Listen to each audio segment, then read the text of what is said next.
Hello, everyone. Good evening. So it's been a long time. Now I have resumed. So today's topic is triple talaq case, Shayra Bano versus Union of India. And I hope I am audible and visible to all of you. So the triple talaq case, the Shayra Bano versus Union of India. Like India has seen a journey from Shah Bano to Shayra Bano. So from Shah Bano, we have come down uh, to this judgment, to a place at a point where the taboos like triple talaq have been held to be unconstitutional and in fact uh, uh, a punishable offense by the law of the land. Good evening, Kavya Sound, and good evening to all.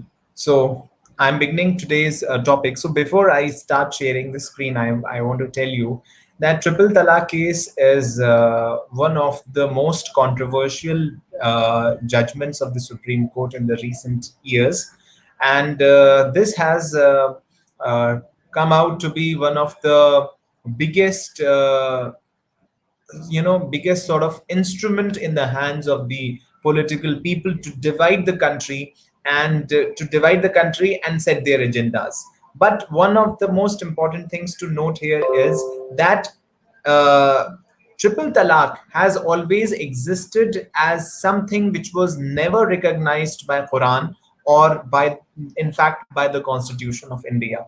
So we have to, before we look into the religious aspect and before we actually start judging the intentions of the of our politicians, of our people who are sitting in power, we have to first see how feasible it was actually from the point of view of the Islam itself and from the Constitution of India as well. So triple talaq is what? This is in Islam, it is known as talaq bid'at. Bid'at means that anything which is innovation. Okay, first of all, I want to explain you the concept of bid'at. Bid'at means that, uh, see, in Islam, the law is only and only made by Allah. Okay, Allah subhanahu wa ta'ala is the only is the only source of law. His word was revealed on the bosom of the Prophet Muhammad sallallahu alaihi wasallam, and it became the word of God, which we have today in the form of Quran. Okay, so Quran Sharif is the holy book. It is the word of God, and it is the law. Okay, it is the law. So law and legislation is the prerogative of Allah, not even the prophet or not even the caliphs or the successors of the prophet has any authority to make a law. What is their job? Their job is to implement and execute the law made by Allah.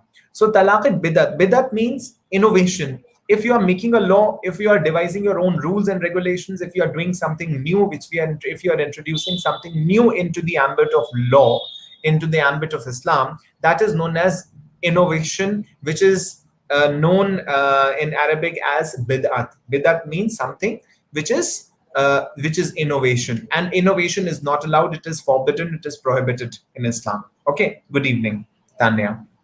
So I was saying that this is known as talaq bidat because it never existed during the time of the Prophet. It is not even recognized by Quran, and after the enforcement of the Constitution, it was also found to be in violation of the constitutional principles and certain fundamental rights. So what is important here is to note that talaq bidat is not is more like something which was actually needed than it became a controversial issue. So this is known as talaq bidat. Now what is the appropriate form of talaq in Islam? I don't want to go into the details, just a little bit explanation of what is the appropriate method of divorcing a woman. Okay, you have in Islam, in Muslim law, we have so many ways of divorcing husband and wife. Husband has various authorities, various powers of divorcing the wife. Those are talaq ehsan, talaq hasan, and talaq bidat. Okay, talaq ehsan and talaq hasan are the recognized forms of talaq where the husband pronounces the talaq. We are specifically talking about Sunni law. We are not talking about Shia law. Shia law is a bit different here, and that is not a point of discussion here. Sunni law, which is a majority in India. So Sunni law says that there are two things. There are two ways of talaq. The husband can give talaq to the wife, to his wife, by two ways: talaq ehsan and talaq bidat. Talaq ehsan and talaq bidat, in both the forms of talaq, one thing is common, that the husband has to make sure that at the time of the pronouncement of talaq there are witnesses, and that the wife is free from the cycle of menstruation. Okay, she should be pak, she should be tohar, and she should be free from the cycle of menstruation. That means the 28 days cycle of period should be over. So the husband has to make sure, and he is pronouncing the talaq not in anger, not in emotions. He is actually pronouncing the talaq because he intends to divorce her. Okay, that is the talaq ehsan and talaq hasan. And talaq hasan includes the period of 90 days. Every the husband has to pronounce the talaq on the periods of 30 days, 30 days, 30 days, if the menstruation is not taking place. Otherwise, if it is menstruation is taking place, that is 28 days. So 28, 28, and 28, which is like around 84. And if it is not, then in that case it can be taken as 90 days as a round figure. So that is the issue कि यहाँ पर जो भी तलाक हसन में जो भी pronouncement होगा वो तब होगा जब वाइफ जो है वो एक साइकिल ऑफ मेंस्ट्रुएशन से फ्री हो जाएगी, और उसके बाद ये इस चीज को हस्बैंड प्रोनाउंस करेगा. ओके, होशो हवास में करेगा और इमोशंस में आके नहीं करेगा. He will say it only when he means it. Okay. अब ये आपका तलाक हसन and तलाक Hasan are the recognized forms of talaq. But तलाक बिदअत, the name itself suggests that this was never recognized by Prophet. This was not even by his connivance, not even by his consent or connivance, not even by Quran, or not even by the Constitution of India, our law of the land. So Shayra Bano is one of the important persons here involved in this case. And now I'm starting to share the screen.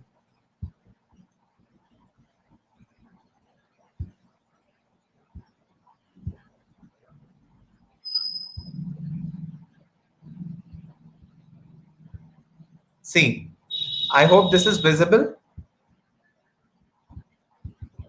Triple Talaq case, Shayra Bano versus Union of India.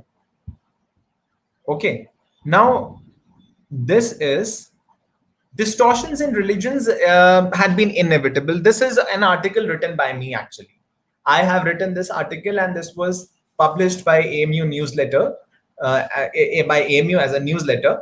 So distortions in religion had been inevitable. Her religion में, हर मजहब में कहीं ना कहीं आपको distortions मिलेंगे, क्योंकि religion काफी पुराने हैं और ये over the years जब हम तक पहुंचे हैं तो बहुत सारी चीजें distorted हो चुकी थी.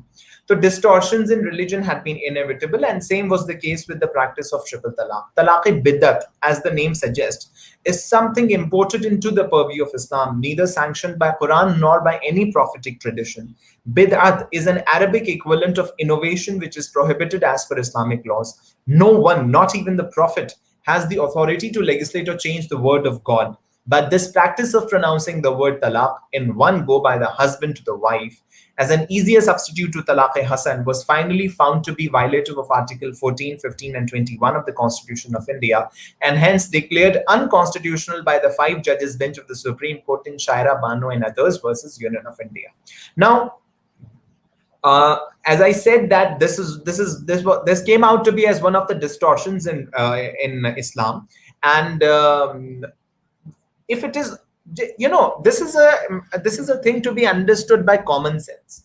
If it is not recognized by Quran, then how can you say that even pronouncing the word talaq, talaq, talaq thrice in just one go will will affect the divorce? No, this will never affect the divorce. Divorce नहीं होगा, इससे divorce से कोई असर नहीं होता है.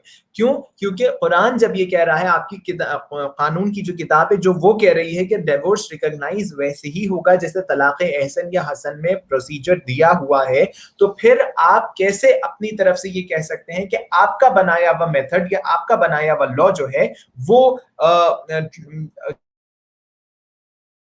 वो हो जाएगा ट्रिपल, उससे डाइवोर्स इफेक्ट हो जाएगा. सो ऐसा नहीं हो सकता है. This practice of pronouncing the word तलाक in one go by the husband to the wife as an easier substitute to talaq ihsan, because there was found to be lack of patience amongst the Muslim husbands who wanted to divorce their wife. There was found to be a lack of patience. They were so desperate to divorce their wife and throw them out of their house as fast as possible that they could not even wait for 90 days. They wanted that this woman should be thrown out right now, right away. Okay, so this was finally found to be violative of Article 14, 15, and 21 of the Constitution of India, and hence declared unconstitutional by the 5 judges bench of the Supreme Court in Shayra, Bano and others versus Union of India. Now, who was Shayra Bano? Shayra Bano was married to Rizwan Ahmad for 15 years.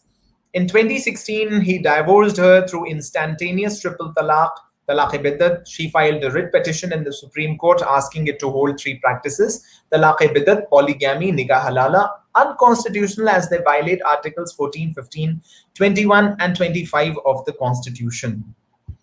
Okay, so this was the case history of the petitioner. That Shayra Bano was married to Rizwan Ahmad for 15 years in 2016. उसको divorce दिया उसके husband ने, और फिर उसने ये writ petition file किया कि ये इतने सारे फंडामेंटल राइट्स को वायलेट कर रहा है. Okay, now good evening Ishita. Talaq-e-biddat is a practice which gives a man the right to divorce his wife by uttering talaq 3 times in one sitting without his wife's consent. And yes, one more thing. It's not that the wives do not have the right to seek divorce from their husbands in Islam. Wives too have this right to seek divorce from their husbands, and that is known as khula. That is known as khula. Besides this, there are 2 methods of taking a divorce by mutual consent, where husband and wife both mutually agree to divorce each other. Okay, so there are also methods. You can categorize these methods into 4 heads: divorce by husband, divorce by wife, divorce by mutual consent, and divorce by judicial decree. If not, if anybody is not finding it feasible to resort to any of the 3 methods, then that person or that couple can go to the court and file a divorce petition under Dissolution of Muslim Marriage Act 1939 and get them divorced. So this is known as divorce by judicial decree. So talaq-e-biddat is a practice which gives a man the right to divorce his wife by uttering talaq 3 times in one sitting without his wife's consent. Nikah halala is a practice where a divorced woman who wants to remarry her husband would have to marry and obtain a divorce from a second husband before she can go back to her first husband. And polygamy is a practice which allows Muslim men to have more than one wife. So these are the things which have been openly challenged by Shayra Bano, that these kinds of practices are demeaning, and they are actually demeaning for the dignity of the women. So they must be held to be unconstitutional at all costs. Because nikah halala is something that, if the husband pronounces talaq to his wife, the divorce is complete. If they want to patch up, there is no need for any halala. The wife can come back again. But if the divorce has taken place thrice, then there comes the issue of halala. So husbands usually, they wanted वो गुस्से में आके, emotions में आके अपने whimsical, इतना ज्यादा whimsical हो जाते थे कि वो 3 तलाक एक ही बार में दे के चाहते थे कि हलाला की वाली नौबत आ जाए तो ज्यादा अच्छा है ना, ताकि सबको भुगतना पड़े। सो निकाह हलाला भी यहाँ पे चैलेंज हुआ, और पॉलीगैमी भी साथ में चैलेंज हुई। On 16th February 2017, the court asked Shayra Bano, the Union of India, various women rights bodies, and the All India Muslim Personal Law Board to give written submissions on the issue of talaq-e-bidat, nikah halala, and polygamy. The Union of India and the women rights organizations like Bebak Collective and Bharatiya Muslim Mahila Andolan supported Miss Bano's plea that these practices are unconstitutional. बहुत simple language में लिखा हुआ है कि ये सब unconstitutional था, और इन लोगों ने सबको शाह बानो की प्ली, सॉरी शायरा बानो की जो प्लीज थी उनको सपोर्ट किया। The AIMPLB, this is All India Muslim Personal Law Board. What is an All India Muslim Personal Law Board? It is not a constitutional body. It is not a statutory body. It is not an executive body, or an extra constitutional body. It is a non-governmental organization which came into being in 1973 to look after the personal affairs of Muslims in India. So AIMPLB, do not confuse this body with something which has, which is very, which is constitutional, which is statutory. No, this is neither constitutional nor statutory, nor it is extra constitutional. This is this AIMPLB, All India Muslim Personal Law Board, is an NGO which came into being in 1973, has argued that uncodified Muslim personal law is not subject to a constitutional judicial review, and that these are essential practices of the Islamic religion and protected under Article 25 of the Constitution. Because AIMPLB intervened in this matter because it considered it it considered it appropriate for itself to intervene in the matter. Once a writ petition is filed or any public interest litigation is filed, there can be various people who own an interest in the matter. They can intervene in the matter. They can file their own written submissions also. So AIMPLB, the All India Muslim Personal Law Board, also thought it feasible and appropriate for itself to intervene in the matter, and it did intervene. Okay, but what was the plea of the All India Muslim Personal Law Board? The plea of the AIMPLB was that the Muslim personal law is an uncodified law and it is not subject to constitutional judicial review. And these are essential practices of Islam. This is again, I think all the people who are listening to me right now, they must have read in the Constitution that every religion's practice has to go through a test. And what is that test? The test is that if that particular practice or that impugned practice, if it forms an essential part of the religion, that has to stay. And if it does not form an essential part of the religion, that cannot be protected at all. Okay, what is an essential practice? Without which the core of the religion would get diluted. So in this case also, the AIMPLB said that nikah halala or polygamy or talaq-e-bidat, these are all essential practices of Islam, and you cannot dilute Muslim personal law like this. But the question was how essential it was, and if it was essential at all costs, then in that case, everybody has to understand that how essential it was, to what degree. Even if it gets unconstitutional, even if it gets even if it becomes a punishable offense, will it affect Islam in any way? Will it be an effect? Will it create an effect which will dilute the Islamic personal law or Muslim personal law in India? So that was the essential test. The Supreme Court declared the practice of triple talaq, where Muslim husbands can instantaneously and irrevocably divorce their wives by uttering the words talaq, talaq, talaq, as unconstitutional. Now, the judgment came out, and the Supreme Court said that the this practice of triple talaq, or this practice of uttering the words talaq together in one sitting in one go, is absolutely unconstitutional. Okay. Now, the Supreme Court declared the practice of triple talaq, where Muslim husbands can instantaneously and irrevocably divorce their wives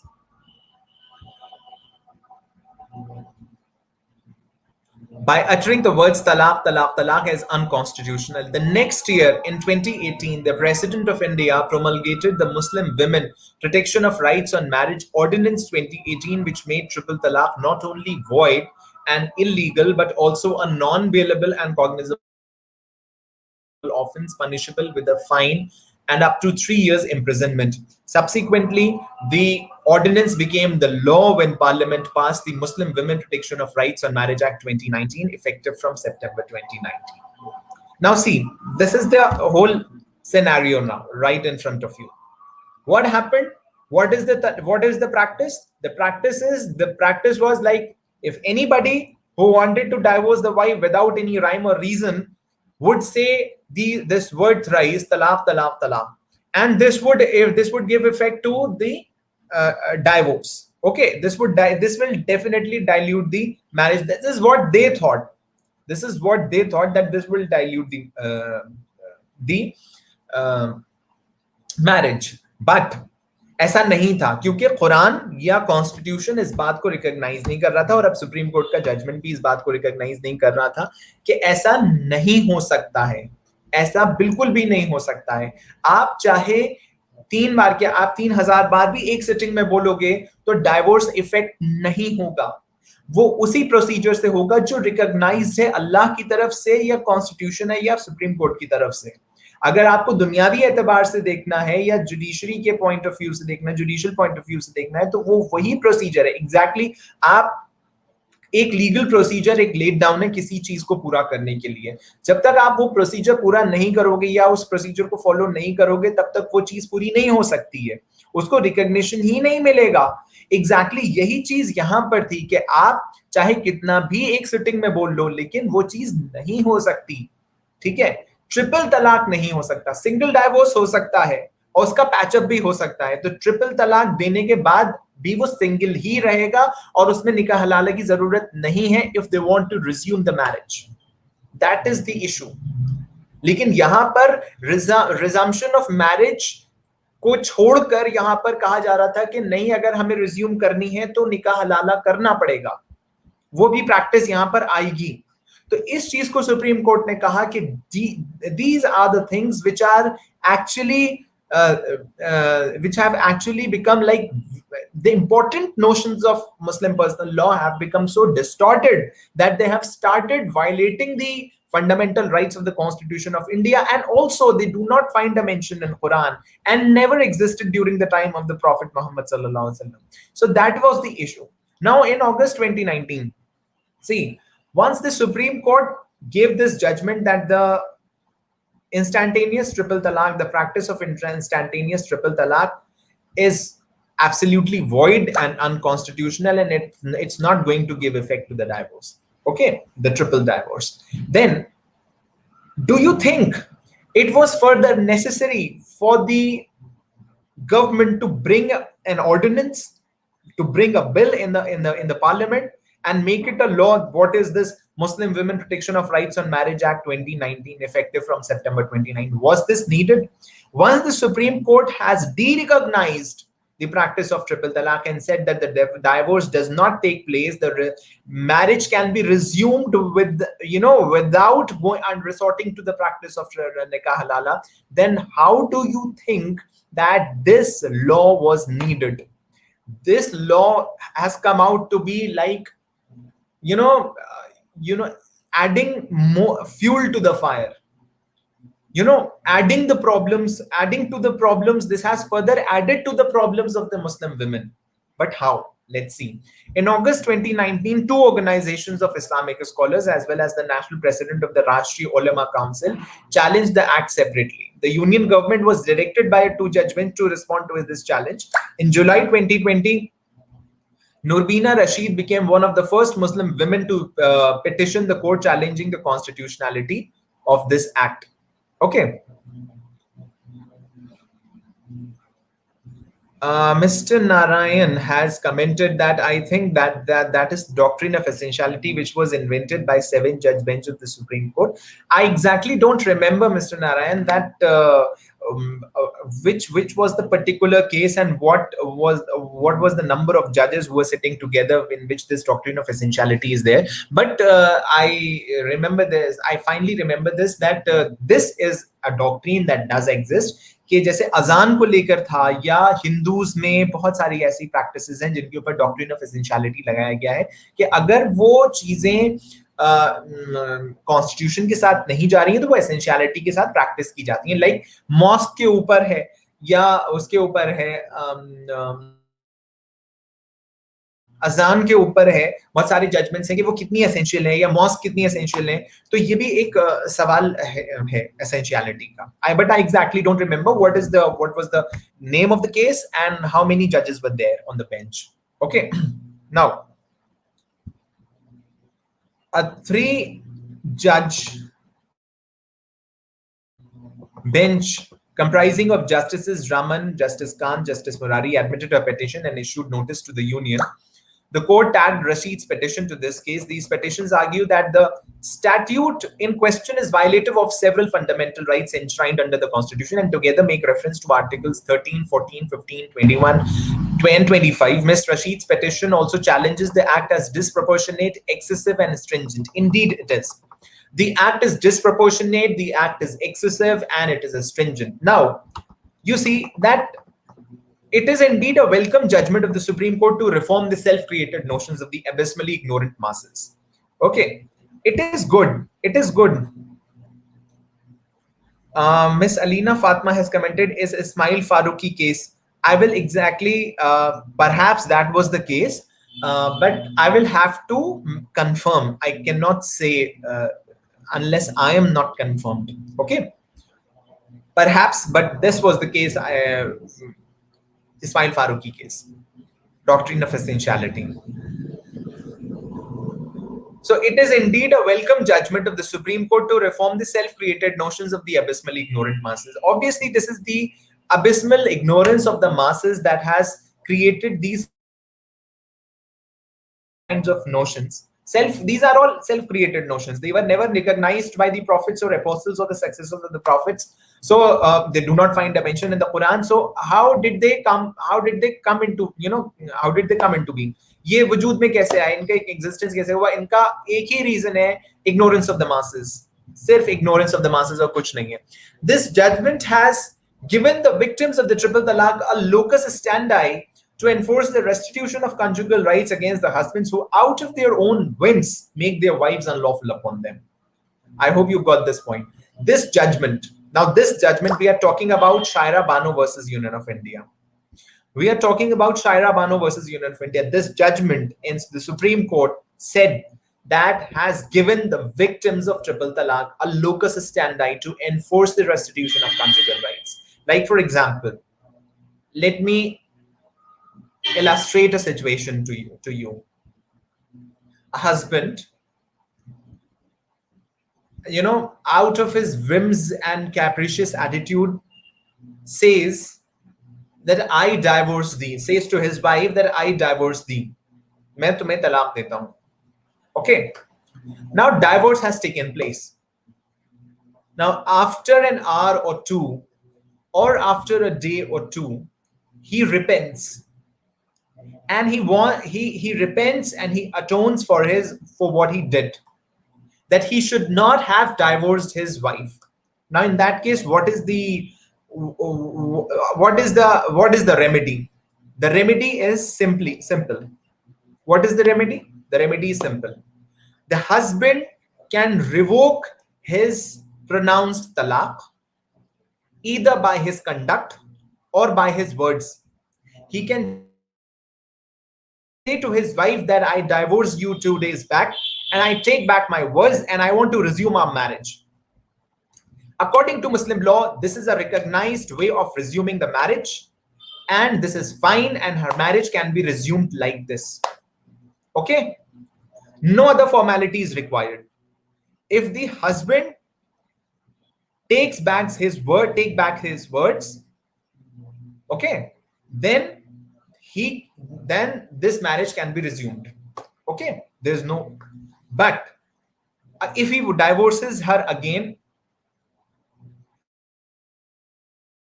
then again this is a revocable divorce, and this can be revoked by further, you know, resumption of marriage. He can say, I'm taking back my words again, and I'm like, either by his conduct or by words, he can revoke this second pronouncement also. Okay, now what if he divorces his wife again the third time? Now, when he divorces his wife the third time, this is going to be an irrevocable divorce. This is going to be an irrevocable divorce. Okay. Now, if these two people want to resume their marriage, they cannot resume the way they did in the earlier two circumstances. Because in the earlier two circumstances, the divorces were revocable. It was easy for the husband to say that I am taking back my words, or either by his words or by his conduct, he could have resumed his marriage, and he did it. But this third pronouncement of talaq is irrevocable. This cannot be revoked. At all costs, this cannot be revoked. Okay. Now, what is the remedy? The remedy is nikah halala, where the woman will have to marry another person, consummate that marriage, seek divorce from him, observe the period of iddat, and then come back to this first husband, and also, you know, through a process of nikah again. So that is a, you know, that is the whole process. Now, people, if these three divorces, if anybody is pronouncing these three divorces in one go, then also ये लोगों को लगता है कि ये तीन बार जो तलाक होता था, वो तीसरा तलाक वो एक ही बार में हो गया। वो एक बार में नहीं होता है, एक बार में वो नहीं होता है, उसको रिकॉग्नाइज नहीं किया है कुरान ने। तो उनको ये लगता था कि अब ये मैरिज रिज्यूम नहीं हो सकती, अब सिर्फ इसका मसला ये है कि यहाँ पे या तो निकाह हलाला हो जाए। Okay, so there is a comment again. Basically, the pronouncement of divorce will be in continuation even if it has been revoked before. Definitely, yes. If already one pronouncement of divorce has taken place earlier, that will be taken as one. No matter if the marriage was resumed. Again, झगड़ा हुआ या कोई reason हुआ, फिर से divorce हो गया, उम्मीद नहीं थी, फिर से हो गया, तो ये सेकंड टाइम होगा। वो जो फर्स्ट वाला था, वो ऐसा नहीं है कि वो फर्स्ट वाला जो है वो ट्रैश में चला जाएगा। वो एक बार, 3 चांसेस मिलते हैं पूरी लाइफ में, 2 चांसेस, और इसमें से भी 2 चांसेस रेवोकेबल है, और ये जो तीसरा है ये इररेवोकेबल है। तो हम इसी की बात कर रहे हैं इस वक्त कि इररेवोकेबल डाइवोर्स है। ओके, इस चीज को सुप्रीम कोर्ट ने कहा, ये जो 3 आप दे रहे हैं, ये आप वन गो में नहीं दे सकते। आप लोग डिफरेंस समझिए। 3 डाइवोर्सेस देना अलग अलग पीरियड ऑफ टाइम के ऊपर इज अ डिफरेंट थिंग, और 3 डाइवोर्सेस एक सिटिंग में बैठे बैठे दे देना इज अ डिफरेंट थिंग। ये जो बैठे बैठे एक सिटिंग में वन गो तलाक तलाक तलाक हुआ है, this has been held to be, ये चैलेंज हुआ था, ये प्रॉब्लम है हमारी सोसाइटी की इस टाइम। ये सबसे बड़ा चैलेंज था। वो जो अलग अलग पीरियड ऑफ टाइम के ऊपर दिया जा रहा है, वो प्रॉब्लम नहीं है, वो तो सही लॉ है, वो लॉ बिल्कुल सही है अपनी जगह। जो ये एक सिटिंग में दिया जा रहा है, ये गलत है। ये चैलेंज हुआ था सुप्रीम कोर्ट ने, और सुप्रीम कोर्ट ने इसी चीज को कहा है कि ये अनकुरानिक है, ये अनकॉन्स्टिट्यूशनल है, क्योंकि ये वाली चीज एक सिटिंग में देना इज नॉट राइट। ये कहीं पर भी नहीं हो सकता। तो यहां पर जो आर्टिकल लिखा हुआ है, इसके अंदर the line that I read was, this judgment has given the victims of the triple talaq a locus standi to enforce the restitution of conjugal rights against the husbands who out of their own whims make their wives unlawful upon them. They think that now, since the 3 divorces have taken place, now we cannot resume our marriage. Otherwise उनके पास option होते हुए भी उन्हें ऐसा लगता है कि उनके पास ऑप्शन नहीं है रिज्यूम करने का मैरिज को, है ना। सो ये जजमेंट एक ग्राउंड देता है वाइफ्स को कि वो अगर रिज्यूम करना चाहे मैरिज को और कॉन्जुगल राइट्स को एनफोर्स करना चाहें तो वो कर सकती हैं, लेकिन ये चीज अभी भी लोग नहीं समझ रहे हैं. Plethora of cases have been reported in which the husbands have thrown their wives out of their houses after pronouncing the talaq thrice in one stroke, because वो हराम हो गई हैं, वो अनलॉफुल हो गई हैं, तो just you know get them out. So the judgment has given such victims a platform to get their rights enforced even after the husband has pronounced the word talaq thrice. It was wise enough to take the judgment as a full-fledged remedy to cure this menace. This judgment actually, according to me and according to many scholars, many other scholars, this judgment was enough to remedy the situation, to remedy. This was a full-fledged remedy to cure this menace, but the overwhelmed government, the government became so overwhelmed with this judgment that it was carried away by their caprices to torment a section of population that has further complicated the issue. Rather than solving the issue, this has further complicated the issue. This bringing of Muslim Women Protection of Rights on Marriage Bill 2019 has further complicated the issue. This is not resolving the issue. This is further complicating the issue, because the judgment of the Supreme Court was enough. You all know that the judgment of the Supreme Court is like a law of the land. It has to be followed. So once the Supreme Court has meticulously explained that how and why this menace of triple talaq is void and unconstitutional and un-Quranic, and the divorce will not take effect, this triple divorce will not take effect, this should be considered to be one single divorce. This should be considered to be one single divorce. And if the husband and wife, they want to resume the marriage, they can do so without undergoing the process of nikah halala. They can do it either by words or by conduct.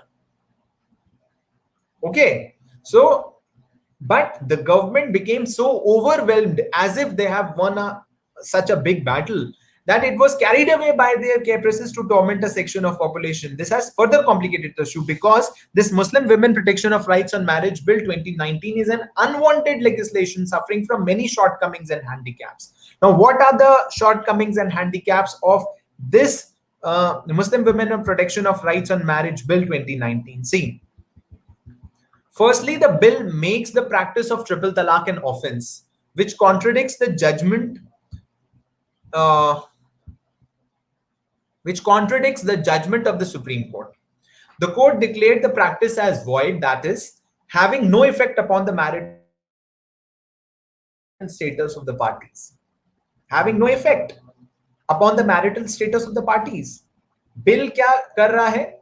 Bill कह रहा है कि अब से ये जुर्म होगा triple तलाक बोलना एक सिटिंग में. सुप्रीम कोर्ट कह रहा है कि वो वॉइड है. Understand the situation, understand the difference. Void किसको कहते हैं? वॉइड इंग्लिश में कहते हैं खाली जगह को, खाली स्पेस को. Something non existent. Okay, something non existent. So void is a void space, as if something which has not taken place, that is void. Okay. The Supreme Court says that the practice of triple talaq is void. The bill is saying that this is an offense. This is an offense. How can something which does not exist can become an offense? That is the first question. It is as if the divorce has not taken place. The triple divorce has not taken place, but still the government wants to make it a punishable offense. The bill, on the other hand, criminalizes the act and prescribes a 3-year imprisonment for the husband. This is again like the bill is criminalizing the act and is giving 3-year imprisonment. अगर कोई husband ने दिया है तो वो 3 साल के लिए जेल चला जाएगा. Now the innocuous act, innocuous means जिस चीज का कोई असर ही ना हो, तो ये innocuous act हुआ. The innocuous act as declared by the court cannot bear to be an illegal act. Something which is not giving any effect. Crime क्या होता है? Crime वो चीज होता है जिससे कोई नुकसान हो, बॉडी को, प्रॉपर्टी को, किसी की आपने नुकसान पहुंचाया, वो नुकसान दिखाई देगा, महसूस होगा, ठीक है, तभी तो उसके लिए सजा मिलेगी. लेकिन जो चीज एक्चुअली हुई ही नहीं है, उस चीज को आप कैसे ऑफेंस बना सकते हैं? है ना? So the innocuous act declared by the court cannot bear to be an illegal act. Therefore, the bill prescribes punishment for a non-existent act. पहला सबसे बड़ा जो प्रॉब्लम है इस बिल के साथ वो ये है कि एक ऐसी चीज को ऑफेंस बनाया जा रहा है जो एग्जिस्ट ही नहीं करती है. Okay. Secondly, the marriage in Islam is a civil contract. Okay. Marriage in Islam is a civil contract. Any breach of the civil contract meets civil consequences and can only be corrected through civil remedy. Obviously, you all must have read Indian Contract Act and various other civil laws. What is the remedy in case of a breach of contract? What is the remedy? The remedy is simple. You can treat the contract as, you know, you can rescind the contract. The other party who suffers the breach has the option either to rescind the contract or to treat, or to give a chance to the party who has committed the breach to perform the contract on some further day. Also, you can go to the court under Specific Relief Act 1963 and get a suit filed for specific performance. That also can happen. So जितने भी मैंने remedies आपके सामने बताई breach of contract की, ये सब civil remedies हैं. These are all civil remedies. जब ब्रीच ऑफ कॉन्ट्रैक्ट होता है तो जब कोई सिविल मिस्टेक होती है जो सिविल लॉ के पॉइंट ऑफ व्यू से ठीक नहीं है, तो उसके ऊपर सिविल रेमेडी लगाई जाती है. और इस्लाम के अंदर जो मैरिज है, इसके ऊपर जस्टिस महमूद के बहुत लंबे लंबे जजमेंट्स हैं, लैंडमार्क जजमेंट्स हैं कि marriage is a civil contract in Islam. Okay. तो मैरिज का टूट जाना या मैरिज का डाइल्यूट हो जाना या डाइवोर्स हो जाना is a breach of contract. Contract को खत्म किया जा रहा है. ठीक है. तो जब कॉन्ट्रैक्ट का ब्रीच हो रहा है तो उसके ऊपर आप सिविल रेमेडी लगाएंगे. The pronouncement of the divorce is the termination of the marriage contract and any breach of it invites civil consequences to be corrected only through civil remedy. But contrary to this, the bill applies criminal remedy over a civil dispute which runs against the basic tenets of civil jurisprudence. Okay, which runs against the basic tenets of civil jurisprudence. And then comes the thirdly, the 3-year jail term for the husband has been made a cognizable offense with no proper procedure of evidence being laid down. No proper procedure for cognizable offense. What is a cognizable offense? Cognizable offense, non-cognizable offense. Very simple definition under CRPC. Cognizable में arrest without warrant है. Non-cognizable में warrant is required. Cognizable are very serious offenses of horrendous magnitude, okay, which actually do not even tolerate a delay of seeking a warrant from the court. The police is even empowered to go and arrest the person right away, even without seeking a warrant, because no further delays are tolerable. Cognizable offense यहाँ पर बना दिया. No proper procedure of evidence. इसके अंदर कोई भी proper procedure नहीं है एविडेंस का. एविडेंस कैसे होगा?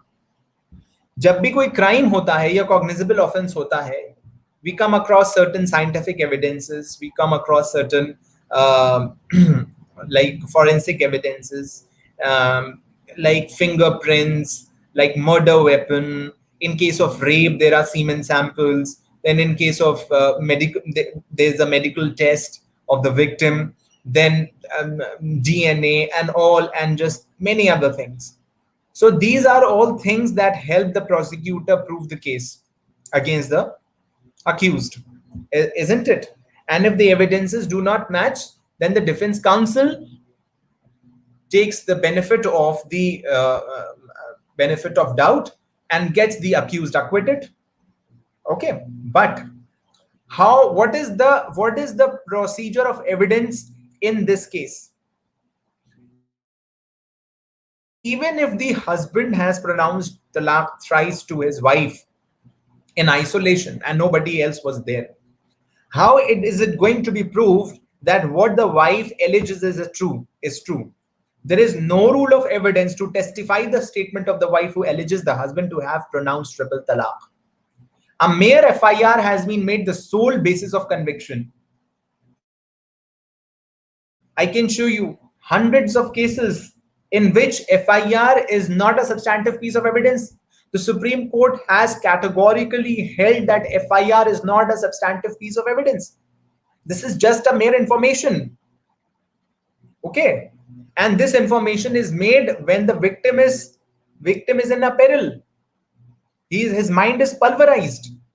So the quite often the FIRs, they tend to bear certain shortcomings and handicaps. So a mere FIR has been made the sole basis of conviction of the accused, leaving a wider room for the misuse of the provision and paving the way for the travesty of justice.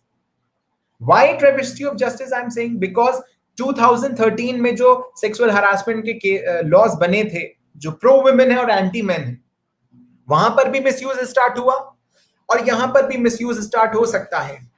Any wife who intends to, torture her husband may go and file an FIR in the nearest police station having the jurisdiction to take the FIR. That my husband has pronounced me triple talaq. This can be a ground of gross misuse. So this is yet another issue. Then comes, fourthly, the bill imposes the responsibility of maintaining the wife and children upon the shoulders of the husband. This is yet another issue, very big issue and very concerning also. The same person is going to the jail. The same person who has pronounced the talaq is going to the jail. And obviously after divorce, it is for the husband to provide maintenance. Under Muslim law, it is for the up to the period of iddah, that is 3 lunar months. Under section 125 CRPC, it is forever and ever unless the wife undergoes a second marriage. Okay. Now the issue of maintenance is yet another big issue. That the bill imposes the responsibility of maintaining the wife and children upon the shoulders of the husband who would simultaneously serve the jail term. The same man is going to the jail and the same man is also responsible to provide maintenance to the wife and children, not the state. Why not the state? If the state is so desperate, if this government is so desperate to send the Muslim men to jail, then why do not it takes the responsibility of maintaining their wives and children? Perhaps this government should take this responsibility to maintain their wives and children if they are so desperate to send these Muslim men to jails, behind the bars. How is it possible that a person who is behind the bars has also to earn the money and send this money to his wife and children? This is absolutely rubbish. So this is yet another basic, no common sense would accept this. This provision lacks the crutches for practical execution, and hence no proper arrangement is made for the maintenance of the wife. The bill is a political artifice to stir the discontentment amongst a section and foment the disgust against them. It wasn't wise for the angels to congregate against God, but the fool could not resist, and the convention is still followed. Why I have written this is that the Supreme Court judgment was appropriate enough. It would have sufficed. In all cases, it would have sufficed. Why this bill was brought to complicate the problems further? Because it provides no solution. Perhaps it might have some, some good provisions also, but these are the things which was not needed at all. So that's all about today's triple talaq and the Muslim Women Protection of Rights on Marriage Act 2019. If you have any question, I am willing to take the questions.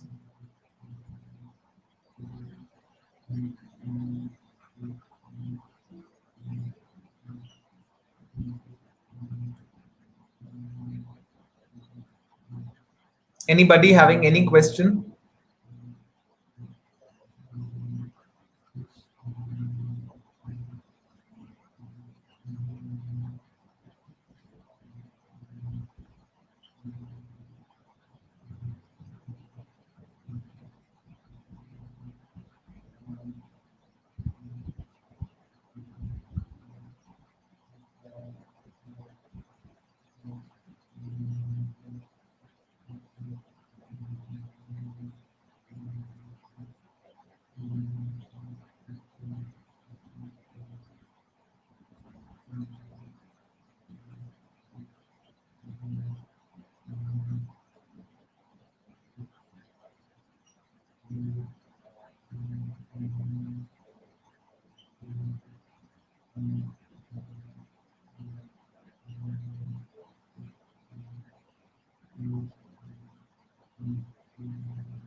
The number of attendees are dropping, so I guess there is no question now.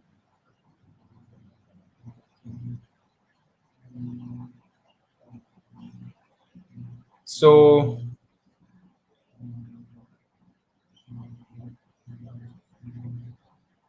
I wish you all the very best, and I'm ending the broadcast now. Okay.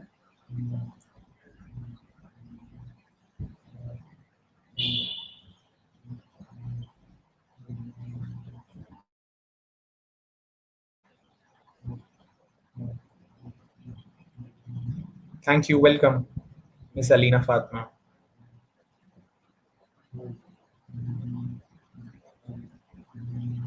So I'm ending the broadcast now. Thank you very much. All the best. Bye bye.